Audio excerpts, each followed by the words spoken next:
तो बच्चों हम स्टार्ट करने जा रहे हैं नेक्स्ट पार्ट। हमारे जो पहला चैप्टर है उसका पहला पार्ट आ चुका है। अगर आपने वो नहीं देखा हो तो पहले एक बार उसको आई बटन पर जा करके क्लिक करके पहले वो देखें। और अब सेकंड पार्ट हम पढ़ने जा रहे हैं कि जो द्रव्य है उसको दो भागों में बांटा गया था, शुद्ध पदार्थ और मिश्रण। शुद्ध पदार्थ यानी प्योर सब्सटेंसेस और मिश्रण यानी मिक्सचर। तो शुद्ध पदार्थ की बात करते हैं कि शुद्ध पदार्थ होता क्या है। तो शुद्ध पदार्थ का पहली बात संगठन जो होगा वो निश्चित होता है। दूसरी बात जो इसके घटक होते हैं उन घटकों को हम भौतिक विधियों के द्वारा, ठीक है, उसको आप अलग नहीं कर सकते। एग्जाम्पल की हम बात करें शुद्ध पदार्थों में तो जैसे कि सोना है, चांदी है, जल है, शर्करा है, ठीक है। तो आप किसी भी तरीके से इनको प्राप्त कीजिए, आपको ये एक ही प्रकार के सभी तरीके से प्राप्त होंगे। इनके भागों की बात करते हैं, प्योर सब्सटेंसेस के हम जो है ना बात करते हैं। तो पहला हम पढ़ते हैं तत्व, एलिमेंट्स, ठीक है। वह पदार्थ जिसमें उपस्थित सभी कण यानी परमाणु जो आयन है वो एक ही होंगे, एक ही प्रकार के होंगे। जैसे हाइड्रोजन की बात करें H2, तो H2 में दोनों के दोनों जो परमाणु होंगे वो क्या होंगे, हाइड्रोजन के होंगे। हम O2 की बात करें, O2 में दोनों परमाणु किसके होंगे, ऑक्सीजन के होंगे। इस तरीके से, ठीक है। तो ये हो गया आपका तत्व या एलिमेंट्स। सेकंड इसका जो पार्ट है वो है यौगिक, कंपाउंड।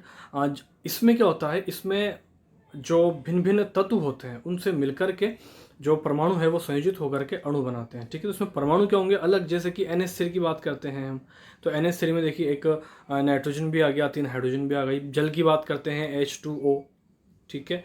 तो H2O की हमने बात की। तो इस तरीके से यौगिक क्या होते हैं कि जब भिन्न भिन्न तत्वों के दो या दो से अधिक परमाणु संयोजित होकर के यानी मिलकर के एक अणु बनाते हैं तो उसे कहते हैं यौगिक। जैसे कि NH3 है, H2 है, CO2 है आदि। अच्छा, एक यहाँ पर जो एक ख़ास बात जो आपको याद करनी है कि किसी भी यौगिक के जो गुण होते हैं वो उसके घटक के तत्वों के गुणों से भिन्न होते हैं। जैसे कि हम H2O की बात करते हैं, H2O की बात करते हैं। देखिए H2O यानी जल, देखिए जल की प्रॉपर्टी क्या है, आग को बुझाना। लेकिन हम इसके दोनों जो परमाणु हैं उनकी बात करें हाइड्रोजन की और ऑक्सीजन की, देखिए हाइड्रोजन हम जानते हैं कि जब हाइड्रोजन गैस निकलती है और अब जब जलती हुई तिल्ली इसके ऊपर लेके जाते हैं तो वो जो है ना फटफट करके ध्वनि करके जो है ना जलने लगती है। ऐसी आपकी ऑक्सीजन होती है, वो जलने में सहायक होती है, ठीक है। तो ये हो गया हमारा यौगिक। इसके बाद में हम नेक्स्ट पढ़ते हैं मिश्रण, मिक्सचर। मिश्रण वे होते हैं जिनमें दो या दो से अधिक पदार्थ किसी भी अनुपात में उपस्थित हो सकते हैं और उनका संगठन भिन्न भिन्न हो सकता है। देखिए प्योर सब्सटेंसेस और मिक्सचर में यही एक जो मेन अंतर है वो ये है कि प्योर सब्सटेंसेस के अंदर जो संगठन था वो क्या था, निश्चित था दोनों के अंदर। जबकि मिक्सचर में क्या होता है, संगठन निश्चित नहीं होता, ठीक है। जैसे एग्जांपल जल और शर्करा। अब हम जानते हैं जल में आप चीनी मिलाते हैं, शर्करा मिलाते हैं, तो उसमें कोई निश्चित मात्रा नहीं है कि आपको इतनी ही जल लेना है, इतना शर्करा मिलानी है, ठीक है। तो उसकी कोई निश्चित मात्रा नहीं होती है। उसके बाद में अब जो मिक्सचर है उसके भी दो भाग हैं, समांगी मिश्रण, समांगी मिश्रण होमोजीनियस मिक्सचर और हेट्रोजीनियस मिक्सचर यानी विषमांगी मिश्रण। समांगी मिश्रण क्या होता है, जैसे कि नाम से ही आपको मालूम चल रहा होगा, होमो समांगी।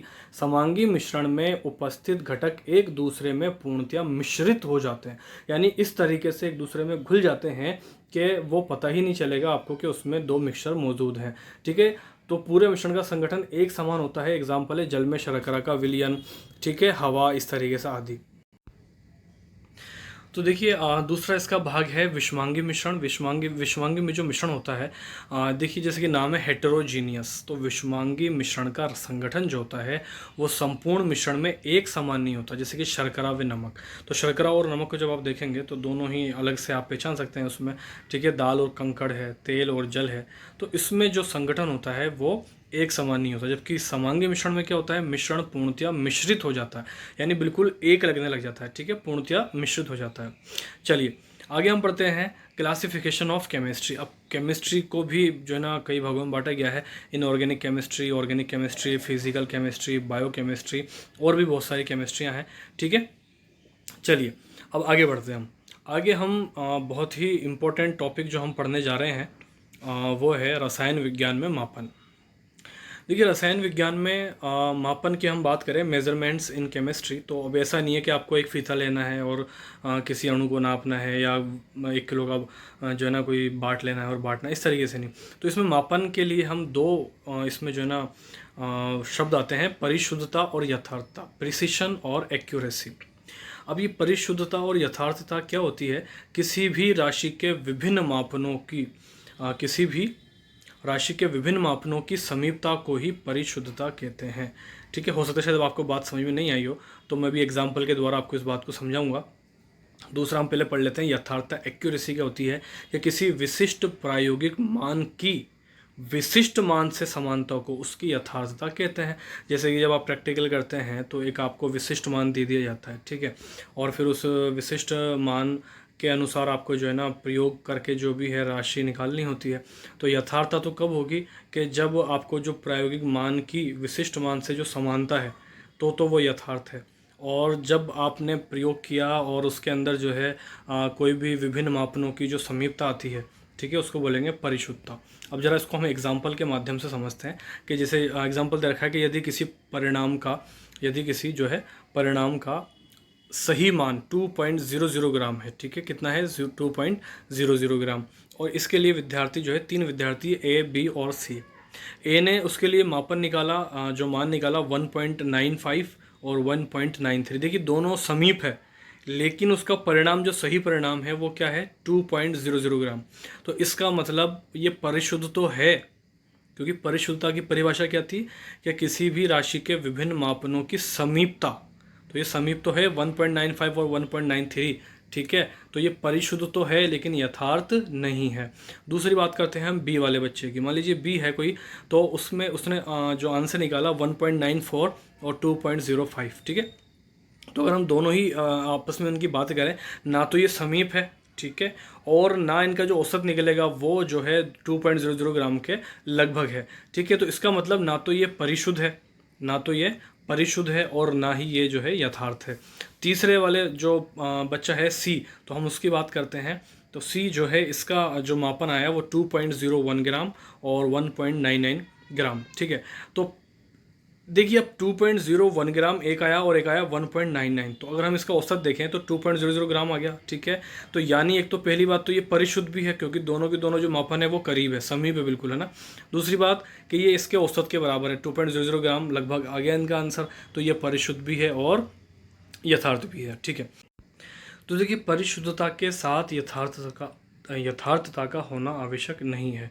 यानी अगर कोई परिणाम परिशुद्ध होता है तो ज़रूरी नहीं है कि वो यथार्थ भी हो। लेकिन अगर कोई परिणाम यथार्थता है, उसमें पूरी यथार्थपूर्ण है वो, तो वो फिर परिशुद्ध भी होना उसके लिए आवश्यक होता है, ठीक है। तो हमने अभी जाना कि जो मेजरमेंट इन केमिस्ट्री रसायन विज्ञान में मापन, उसके बारे में हमने जो है जाना। तो इसके लिए यहाँ पर दो जो है ना शब्दों का इस्तेमाल किया है, परिशुद्धता और यथार्थता, प्रिसिशन और एक्यूरेसी।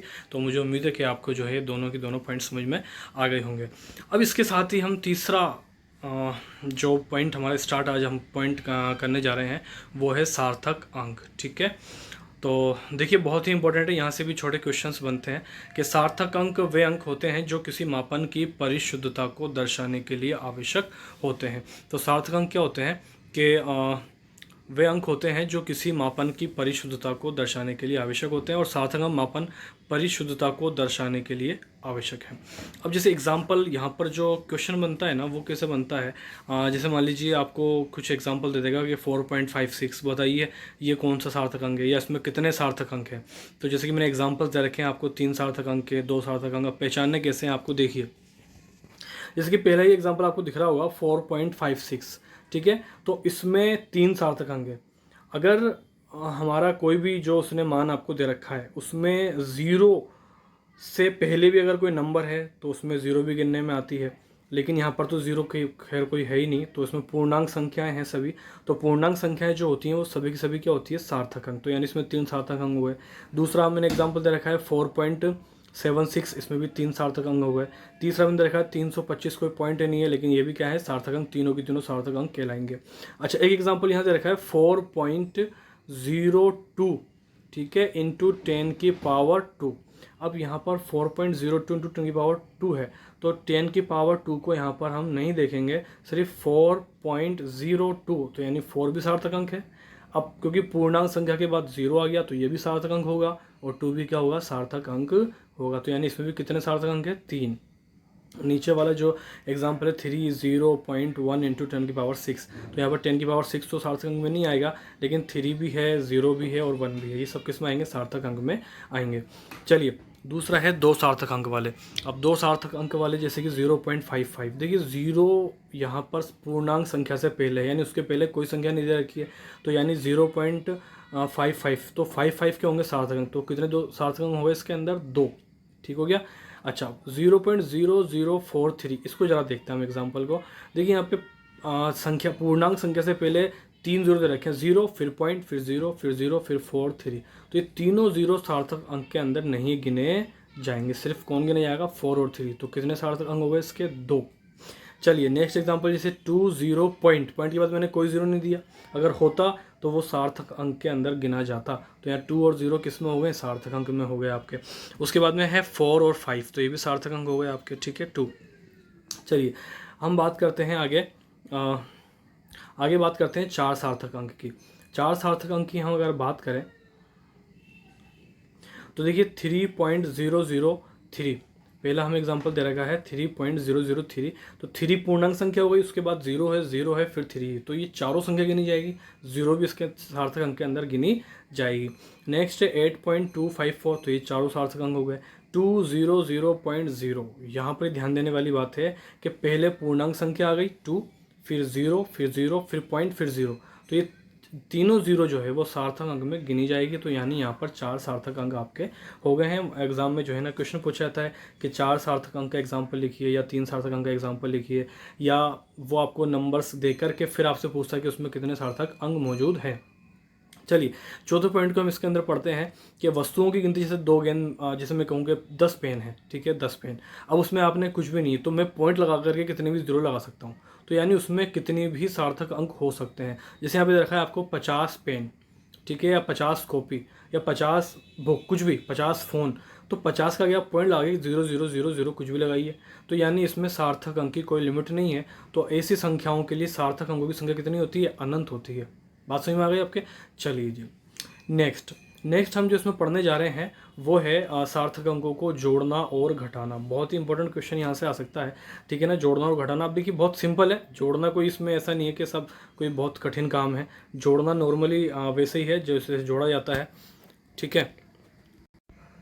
देखिए सार्थक अंकों को जोड़ना और घटाने की हम बात कर रहे थे, तो संख्याओं को जोड़ने या घटाने पर प्राप्त परिणामी संख्याओं में दशमलव स्थानों की संख्या उतनी ही होनी चाहिए जितनी जो है सबसे कम दशमलव स्थान वाली संख्या में है।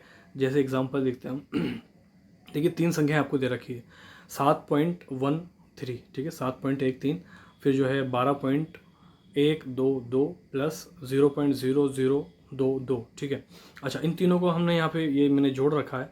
अब जोड़ करके जो आंसर आया वो आया आपका 19.2542।